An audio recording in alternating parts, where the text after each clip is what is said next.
So,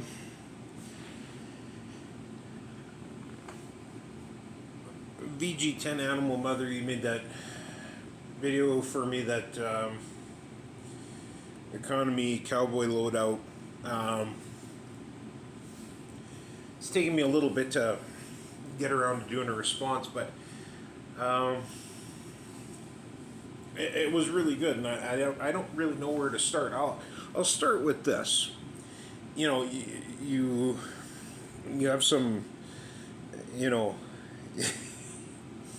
you some of the things that I do probably make you wonder, and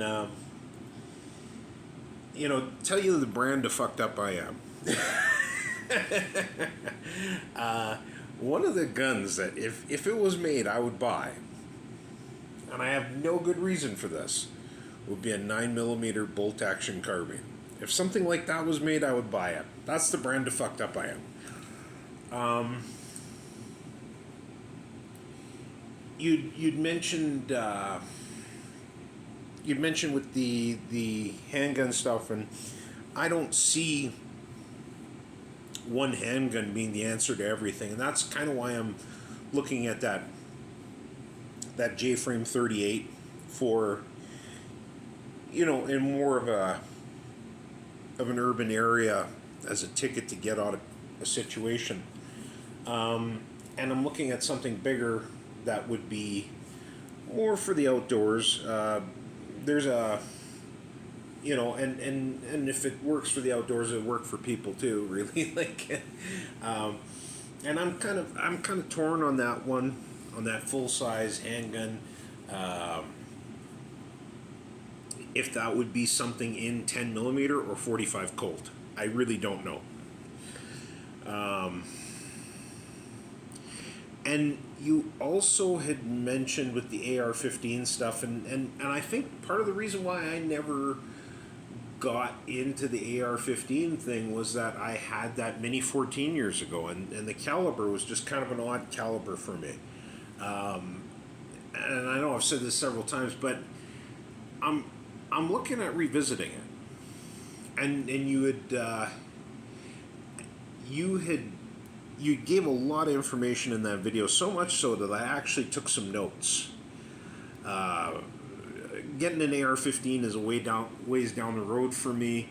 I don't have the cash to just throw at these things, so it's going to take me some time. I got to save up, and there's other things I want, right?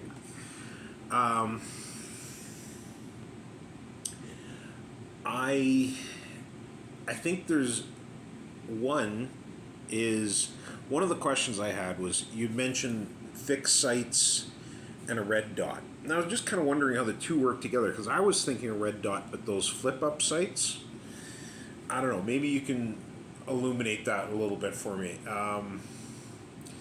And a lot of the reason why I think I've had such a hard time wrapping my head around the AR-15 thing is the fact that I was looking at it from the standpoint of a hunting rifle and not,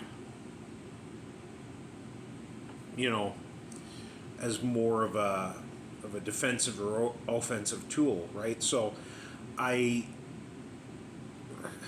way you described that, it was it was really good.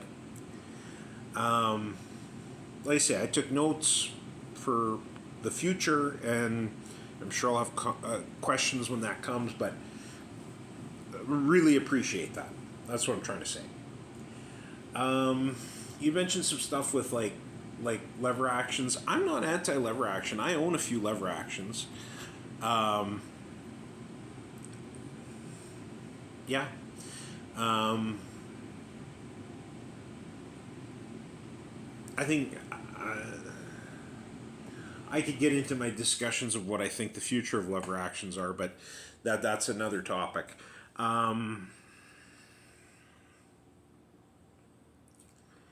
You'd also mentioned with the muzzleloading thing. I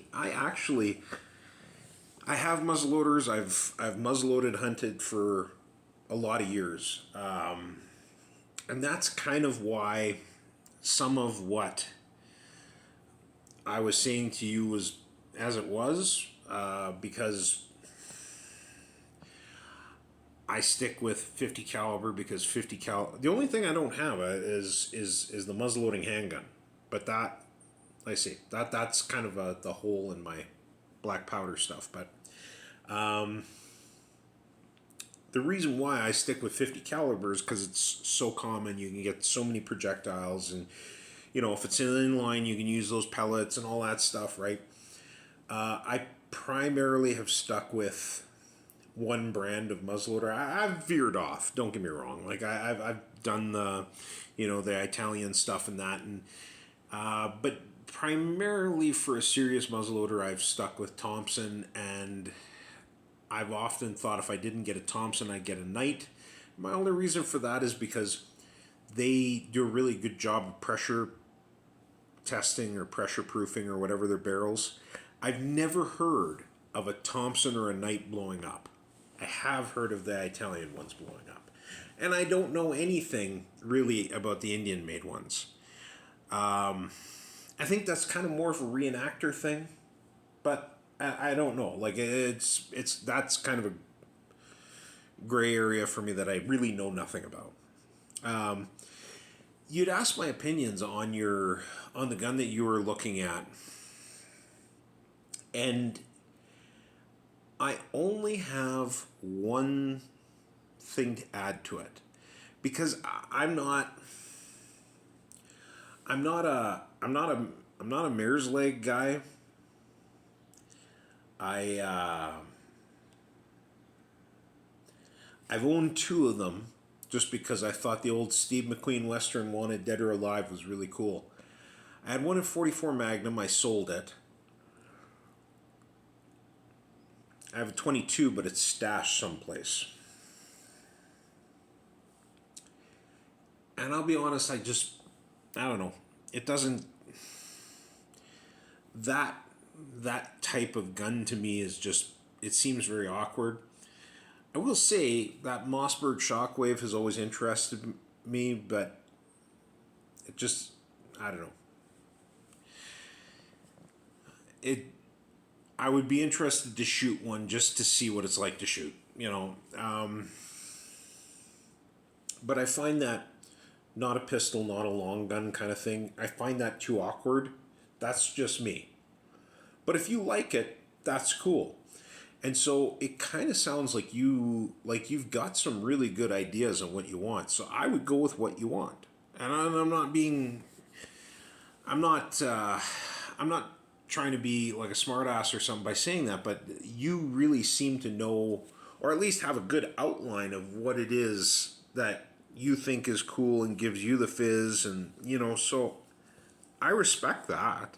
The only thing that I would say is that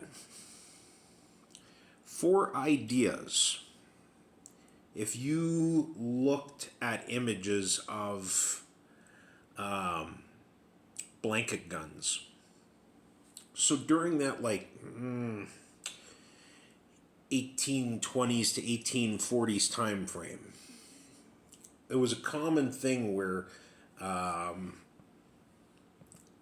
guys would cut down guns and they would make what was called a blanket gun. It was really short. It's kind of the same idea as what you're saying, where some of them had a stock, some of them had a partial stock, some of them had no stock. The barrel was always cut down. And usually what they did it with was either old military rifles or what was called a trade rifle. A trade rifle was it was just a smooth bore 20 gauge flintlock. They were like, if you were like a trapper who was broke as shit, you'd buy one, or if you were trading with the Indians, right? Like that was kind of the purpose of the trade rifle.